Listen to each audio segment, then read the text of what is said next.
তাহলে যদি উনি তোমাকে আজকে ভীষণভাবে ফিল করতে পারছেন, কানেকশনটা নিয়ে ভীষণ ব্লেসড ফিল করছেন, তাহলে এবার ওনার নেক্সট অ্যাকশন কি হতে চলেছে চলো দেখে নিচ্ছি। যদি উনি কানেকশনটা নিয়ে এতটাই ব্লেসড ফিল করছেন, তাহলে ওনার নেক্সট অ্যাকশন কি হতে চলেছে শুধুমাত্র তোমার জন্যে।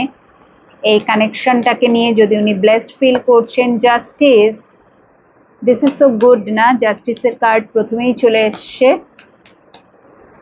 এইট অফ সোর্ডস,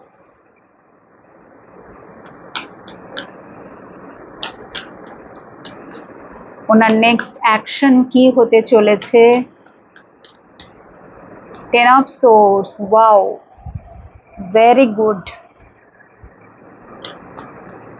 অনেকের ক্ষেত্রেই খুব শিগগিরই কন্ট্যাক্ট করার এনার্জি, এবং সবার আগে যেটা আমি দেখতে পাচ্ছি, উনি কিন্তু সবার আগেই তোমাকে সরি বলবেন বা একটা সরি নোট তোমাকে পাঠাবেন, ঠিক আছে, যেখানে বা ভয়েস নোট পাঠাবেন যেখানে উনি বলবেন যে উনি কতটা অনুতপ্ত এবং পরিস্থিতির শিকার যে হয়েছিল তোমরা ম্যাক্সিমাম, যেটা আমি এর আগের শর্টেই বললাম যে ম্যাক্সিমাম কেসে তোমরা পরিস্থিতির শিকার হয়েছিলে। এখানে একটা বাইরের এনার্জি, ঠিক আছে, তোমাদের মধ্যে প্রচুর শত্রুতা, বাহ্যিক যে এনার্জিগুলো তাদের সাথে শত্রুতার কারণে মানে তারা এতটাই জেলাস ফিল করছিল, তোমাদেরকে সেপারেট তারা করেছিল ইন্টেনশনালি, ঠিক আছে, বা তোমাদের নিজেদের মধ্যেকার যদি ইগো থাকে, তো সেটা এখন সবকিছুই যেহেতু ক্লিয়ার, সো নেক্সট অ্যাকশনে উনি কিন্তু ফিরে আসছেন এই এইট অফ সোর্স, যেটার কারণে ওনার একটু দ্বিধা মানে মনে হবে যে কি করে সবকিছু হবে, কি করে সবটা করব, কি করে ওর কাছে আবার ফিরে যাব, ও আমাকে অ্যাকসেপ্ট করবে কিনা, ক্ষমা করবে কিনা, আবার একটা সেকেন্ড চান্স দেবে কিনা।